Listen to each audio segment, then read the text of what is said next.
Today I'm going to be talking a little bit about what we've learned so far in the class. Um, Leading up to this point for the past 4 weeks, we've discussed and posted about 3 of the chapters that we've read in Learning Targets, our course book, but we haven't exactly talked about the 4th one, so that'll be newer information. But to begin, the book starts with basically telling us that learning targets are not just the objectives written on the board. They're not just writing the standard on the board and then never referring back to it. It's pretty much targeting every single lesson and what you want to get accomplished in that lesson, what content needs to be addressed, and then also what skill the student needs to walk away with being able to do, and then how they're going to do it as well. So there's a couple different factors that contribute to it. But it's been shown that learning targets are the most effective for both basically the teacher when creating appropriate lessons, but also then the student understanding what is going to be asked of them and the steps they need to take in order to achieve it. So for the book that kind of describes how learning targets help the teachers, how it helps the students, the principals, and then even just like the school district or the administrators as a whole. And I kind of just chose ones that I thought were really important to me or what I've seen most relevant to my teaching so far. So the first one for teachers is to describe what the student will learn, how they're going to learn it, and then what they're going to demonstrate their ability or their knowledge to you, or in what way they're going to describe it to you or demonstrate it to you. And to me, that's important because when planning a lesson, you always have a focus, and that's pretty much what the learning target is. It is your focus for the whole lesson, and what you do in that lesson should always refer back to your learning target. So it's the foundational step to planning any of your lessons, really, because without it, it's kind of it takes away the importance of why you're even teaching. So then for the students, it helps them set goals. And that's something that I've learned a lot in having learning targets in my class so far, is that if a student can see what they need to do, they can then divide the steps up to get there. And students like smaller chunks. They don't like you to just throw out a bunch of things and be like, oh, you need to do this. They like to be told, like, okay, once this is done, the next thing happens, and the next thing, that way they know where they're going and how they're going to get there. For the principal can use these learning targets to provide feedback not only to individual teachers, but let's say like me and my whole 6th grade team are use the same learning target to do something. She can give us all feedback to say like if those strategies worked or if we met our common goal. And then as district-wide, just kind of taking the principal one a little further and making it like across the board. So like we have priority standards for all grade levels, so that could be addressed not only at my school, but at all the other elementary schools in my district. Okay, so chapter 1 also addresses 9 points of action that foster to these idea of the learning targets connecting to the content as well as like instruction and the student learning that's happening. The one that I want to focus on the most is setting a goal and then having that be your goal and committing to it. I guess where I'm going with this is I occasionally catch myself changing throughout the lesson, not necessarily sticking with what I had originally planned. And it's not so much being flexible, but that I see my students struggle in something, so then I want to give them an alternate that they can be successful in it, to get that little taste of success that they like. But then I won't gear myself back to where I should have been at the beginning of the lesson. So then like I've kind of altered what has been done. I mean, they're still learning and it's still addressing content that they're supposed to, but it may not be specific to the learning target that I originally set that day. And then another part of it is not challenging my students enough. And in that same content or context, like I see them struggle a little bit and I want to give them something to succeed at. So even though they need that struggle and they need to be able to work past their struggle to set kind of that growth mindset, a lot of my students don't have that, and they'll completely shut down if they don't have something that's like obtainable to them. So that's something that I would personally want to focus on, and in doing so, we use a Wonders curriculum in my district, and I've noticed that it has a lot of like irrelevant material, or it's kind of a lot of fluff that's not necessarily needed for any of the learning targets that we've set or any of the priority standards that we need to teach. And that's kind of going to be something that I want to focus on, is weeding through all of the stuff that I don't need in order to hit just the learning targets and specifically meet those needs of those standards. So that was kind of week 1, chapter 1. Week 2, we had an article that was how to teach a skill.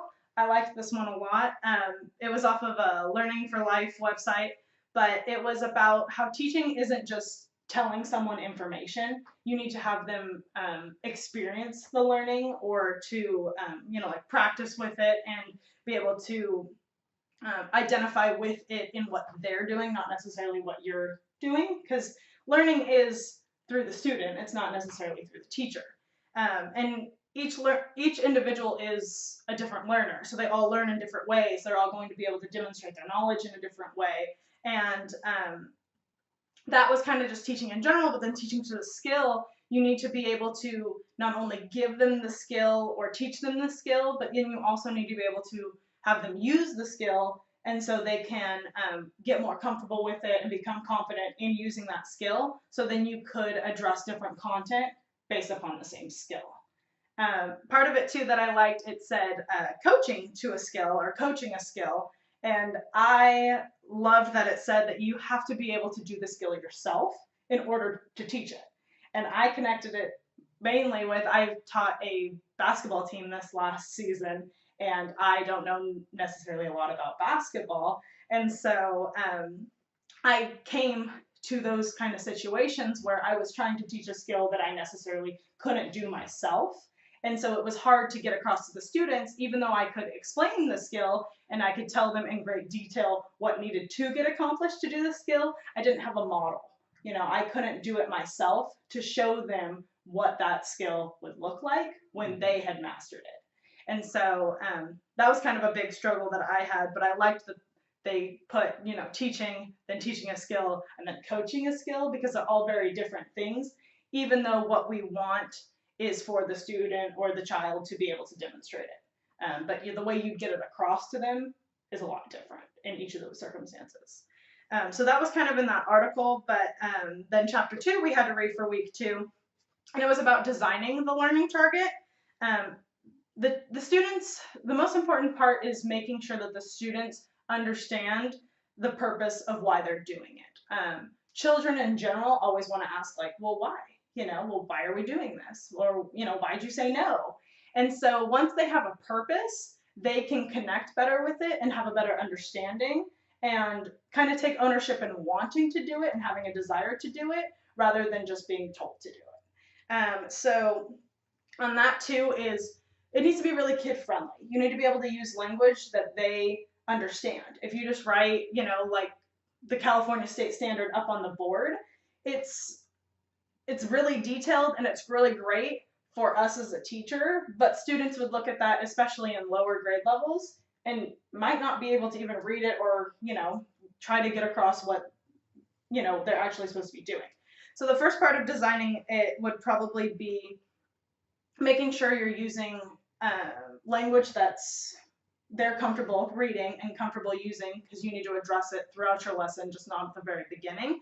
But then also incorporating like what content is going to be taught in the learning target, and also the skill or concept or ability that they're going to need to be able to demonstrate at the end of it. And so the book describes that there's 4 different steps in designing it. The first one, defining that essential content, then defining the reasoning or the process behind or for the lesson, then the performance that they're going to need to do to demonstrate their understanding, and then the learning target itself needs to be stated. And that's kind of where they talked about the kid-friendly use. So like the first one is like, what do they need to know? What do they already need to know? Where is this going to drive my instruction next? Then the second step is kind of deciding what you're going to have them do to show their understanding.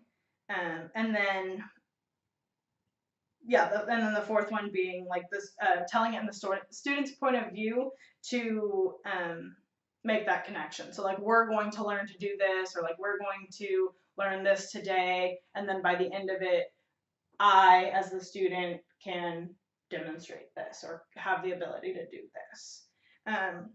It also, like I said before, like, it's not just posted once, it's not just addressed at the beginning of the lesson, it needs to be incorporated throughout the lesson.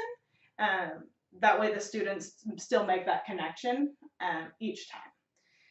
And then it said something about like things you can do also to get across your learning target. And the one thing that I liked the most, or that I think I do the most, is showing examples, because it makes it so that the student can see what they're going to need to be able to do, but also that it can be done, and that there's, you know, the certain steps in order to get there, and they can do it step by step. So that was kind of week 2. Week 3 was there was article, but then there was 2 articles actually, and then there was also the chapter in the book. But the first article being student-centered classroom assessment. This one I thought connected the most to, or connected the reading most to the guiding principle 4 in there. They had listed a bunch of different guiding principles, and I thought number 4 was a good one because it was using a clear and appropriate targets for the students. And so that's kind of what the whole book of learning targets addresses, is that these learning targets have to be appropriate and have to be clear in order for the students to understand them. But this one was kind of geared around assessments, and I like that it said that like the assessment is only as good as you explain it to the students, because if you're using an assessment, the assessment can be great, but if the students don't understand what it is they're being asked to do, it's not a good correlation between the two, and isn't going to give you the data and evidence you need or that you're wanting. In that, it talks about the different types of achievement targets, and I thought these ones followed the 4 steps in designing a learning target in chapter 2. So the first one being like knowledge targets. Well, that would be the content in step 1, or the reasoning targets, and that would be the purpose or the reason behind it in step 2. Then the skill targets and product targets I put was step 3, in what you're asking the students to do, what they're going to demonstrate to you. And then the dispositional targets kind of connected with step 4, that it needs to be something that's given to the students, that they need to know it prior going into it. So that was the student-centered classroom assessment. The second one was the rule of rubrics in advancing and assessing student learning. And this was basically to show the importance of rubrics and how teachers set expectations, but then the students are also aware of those expectations. So for me, I use rubrics a lot for writing, and it allows me to kind of be unbiased towards any of the students, and also to keep track of what I'm actually looking for. Because when reading a paper, I can get really caught up in if there's a lot of spelling errors, if there's a lot of punctuation errors, but not actually look at the information that the student's trying to give me, and that's what I need to be looking for, and that's what I'm grading or wanted them to accomplish. And then I also give it to the students for them to do self-assessments, so that they, while they're doing their editing and their revising, they can look to see if they've met each of those expectations that I've set for them. So that was the rubric article. And then in the book, it was sharing the learning targets with the students. And it talked about 2 different lessons, or it gave examples of 2 different lessons. There was Miss Thompson, and then Mr. Labroglia. And there was a large difference between the way that the 2 of them stated what they were going to be doing, even though the content and material was basically the same. Miss Thompson stated what they would be doing, but basically said, like, you're going to have to write 30 facts on Shakespeare's early life and then 30 facts on Julius Caesar. Never really gave any specifics or details as to what she wanted, and then said, fill out the study guide and it's going to be used on the test. And then, the kids were kind of just left with a lot of questions. They didn't really understand. They were confused and didn't really feel like they were going to be successful based upon the task that they were about to complete. Where then Mr. Labroglia stated the learning target, stated the criteria for success, the performance of understanding.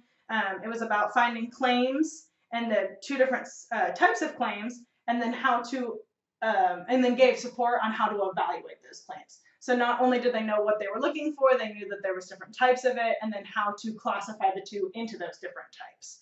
And he also gives them a rubric, so they understand the levels of quality of work that they were going to be giving him, and where theirs kind of fit on that rubric. So it was kind of obvious to see that Ms. Thompson didn't do a great job. She did, lay out the guidelines as to what was going to be happening and what she wanted them to do, but didn't give them all the materials and tools they needed to be successful. Where Mr. Labroglia, he really just laid it all out there. There was nothing left for the students to, misinterpret or not understand what is being asked of them.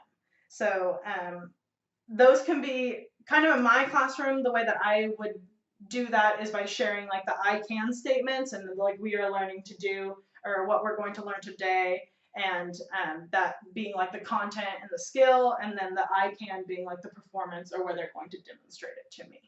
So that was week 3. Week 4 was about assessments.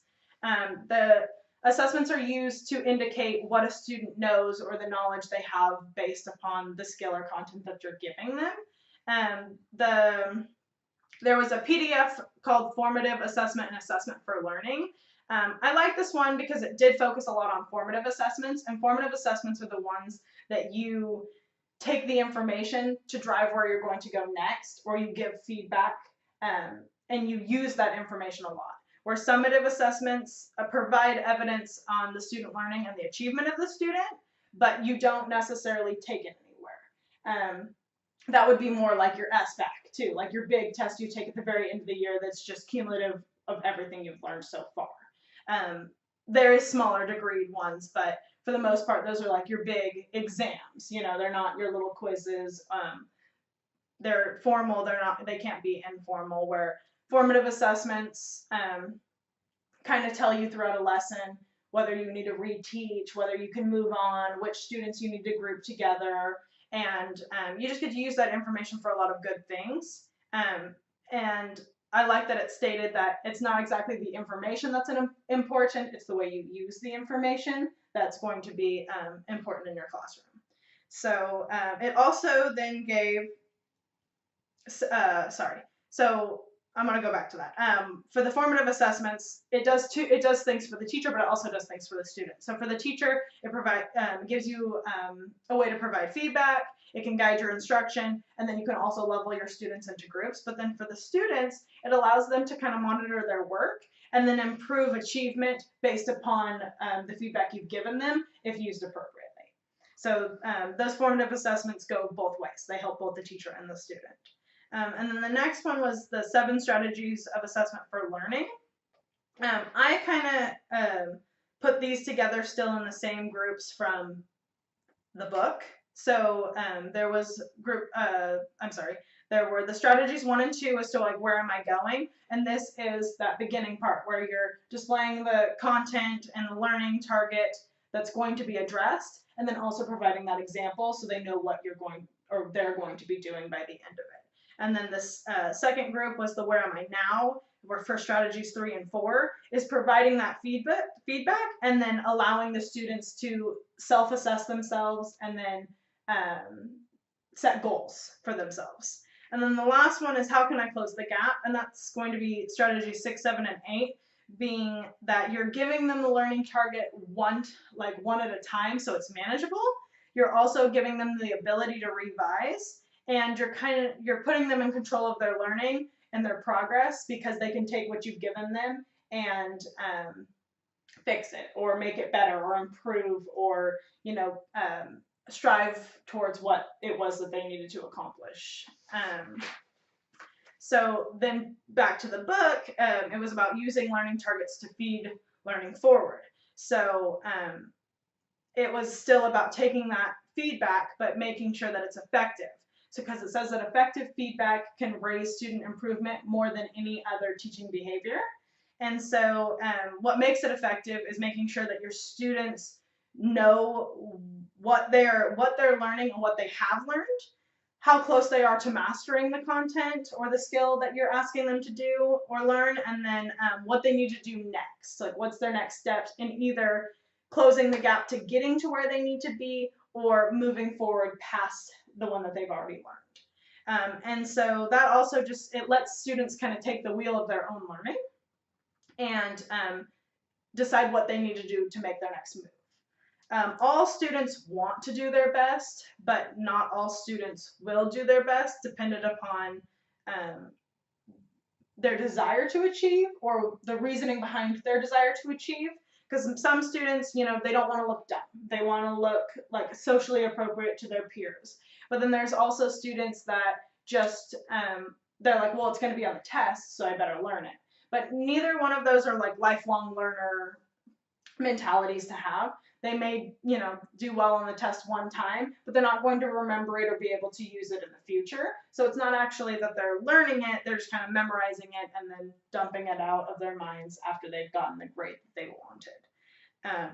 So we need to strive for the effective feedback to make them take ownership and make them want to learn in other ways than just that. And then there was the last thing that I discussed was the 5 phases of the formative learning cycle. This is what really makes the theory of learning targets within a classroom come alive or be shown within the classroom.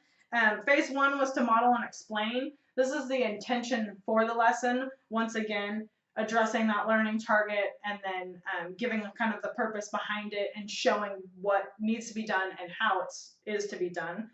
Phase 2 was scaffolding the learning, goal setting, and then self-assessment through guided practice. This is kind of making sure that each of your students are given what they individually need in order to succeed. Because each student is different, they're not going to need the same instruction as well as the same like practice and support and all of those things in order to be successful. Phase 3 was to engage students in the performance of understanding, and that's to incorporate tasks for students to gain evidence of their ability to accomplish it, and then or accomplish the learning target, and then also start to become comfortable and get that confidence that I had talked about earlier. Phase 4 was to provide formative feedback. So once again, make sure that you're telling them what they're doing well and then what they need to do next or what they need to do to improve to get to the mastery of that content or skill.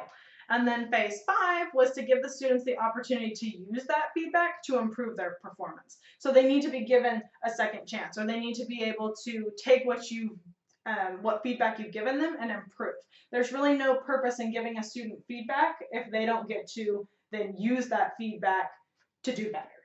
So that was kind of what we've learned so far. It's a lot. It was exciting, and I get to use it all in my classroom, which is really nice.